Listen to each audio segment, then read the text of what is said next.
Chapter 21, new film. Let's get to Teenage Mutant Ninja Turtles Mutant Mayhem. This one is directed by Jeff Rowe and Kyler Spears, written by Seth Rogen and Evan Goldberg, which is awesome. Love them as writers. And it stars Micah Abbey, Shannon Brown Jr., Nicholas Cantu, Brady Noon, Maya Rudolph, John Cena, Seth Rogen, Rose Byrne, Paul Rudd, Ice Cube, Jackie Chan, and a few others. And the synopsis is the Turtle brothers work to earn the love of New York City while facing down an army of mutants. So I only got around to seeing the original TMNT movies probably late 2010s. I didn't grow up with those movies or the toys or comic books, nothing. I just was not really around that very much, so I got to it quite late.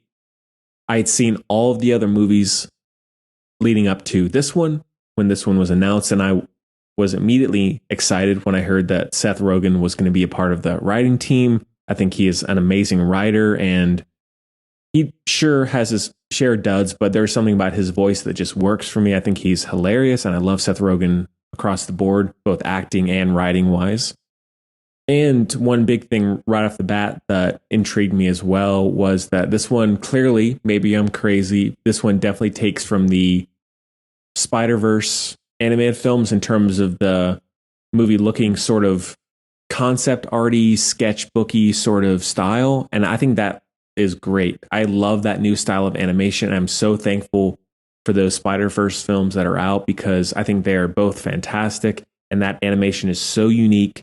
And I don't mind if others are inspired by it because I think this one looks great in its own way. Yeah, it's clearly inspired by those movies, but it still makes the animation its own. It looks amazing. The colors, that sketchbook, comic book, concept art, design, and animation is great. The overall cast across the board is top notch. And I love spending time really in all of the different versions of these characters. I love spending time with the four turtles. I love all of them and that dynamic and that friendship, the love of pizza, and I just love that stuff. It makes me sound like a little kid maybe, but I get some enjoyment out of it every single time. And I actually do like the Michael Bay produced ones, the live action ones. I think those are solid. They're not amazing, but I seem to like it more than other people do. So I'm a bit of a sucker, a late bloomer for TMNT.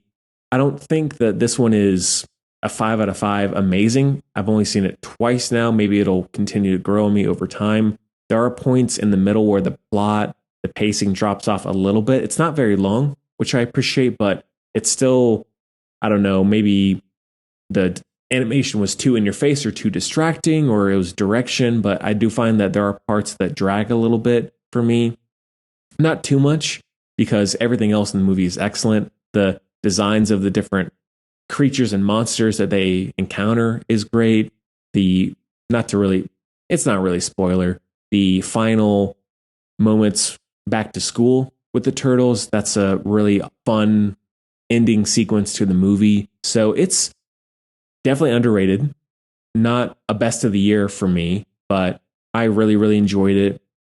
I'm sad it didn't do all that well at the box office. It doesn't really surprise me considering the overall production of it, but I'm really glad that we are getting a sequel. I'm so happy for that because I was expecting it to be a one and done deal, and I'm glad that the cast and crew are returning in a variety of ways. So do check it out. If you haven't seen any of the others, you could watch this one on its own and enjoy it. It's one of those you can come into it not knowing anything and get some out of it. At least that's how I feel. Maybe I'm wrong, but I definitely think you could. So that one is a 4 out of 5.